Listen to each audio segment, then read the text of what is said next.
حرام کمائی سے جو کپڑے خریدے گئے ان میں نماز ہوگی یا نہیں ہوگی، یہ ان کا سوال ہے۔ یہ سوال بڑا اہم ہے اور اس کا جواب بھی بڑے غور سے سننے کی ضرورت ہے۔ حرام کمائی کے حوالے سے پہلا حکم تو یہی ہے کہ جو حرام کمائی میں مبتلا ہے اس کو چاہیے کہ اللہ کی بارگاہ میں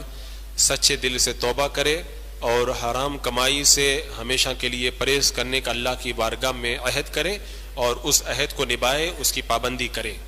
اور اس کے بعد میں جن لوگوں کا غلط حق اس نے دبا کر کے یا سود کے ذریعے یا رشوت کے ذریعے جو مال لیا ہے ان کو واپس لوٹائے۔ اب اگر کسی نے حرام کمائی سے کپڑا خریدا تو اس کپڑے میں نماز ہوگی یا نہیں ہوگی؟ تو اس حوالے سے فقہاء کرام کی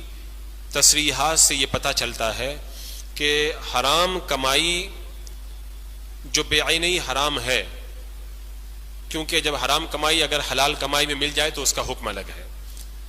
اور اس سے اگر کوئی کپڑا خرید کے لایا تو اس کے اندر اس سے نماز پڑھے گا تو اس کے اندر کوئی حرج نہیں ہے، نماز ہو جائے گی۔ لیکن جو حرام ہی کا پیسہ ہے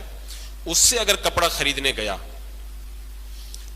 اور دکاندار کو وہی حرام پیسہ دکھایا کہ یہ پیسہ ہے، اس سے مجھے جو ہے وہ تم یہ کپڑا دے دو، دکاندار نے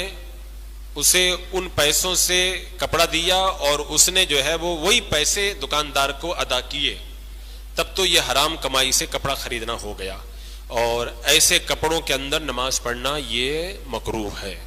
لیکن عام طور پر بازار میں جب ہم کپڑا خریدنے جاتے ہیں تو ایسا نہیں ہوتا ہے، ہم دکاندار کو پہلے پیسہ نہیں دکھاتے، بلکہ ہم دکان پہ جب جاتے ہیں تو کپڑا خریدتے ہیں، اور جب کپڑا خرید لیتے ہیں اس کے بعد میں جیب سے پیسہ نکال کر کے ہم دکاندار کو دیتے ہیں۔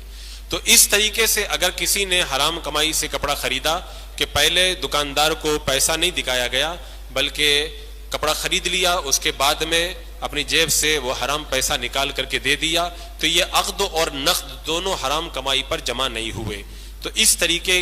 کی کمائی سے جو کپڑا خرید کر اس طریقے سے جو خرید کر کے لے کے آیا، ان کپڑوں میں اگر نماز ادا کرے گا تو نماز مکروہ نہیں ہوگی، بلا کراہت اس کی نماز جائز اور صحیح ہو جائے گی۔ واللہ تعالی اعلم۔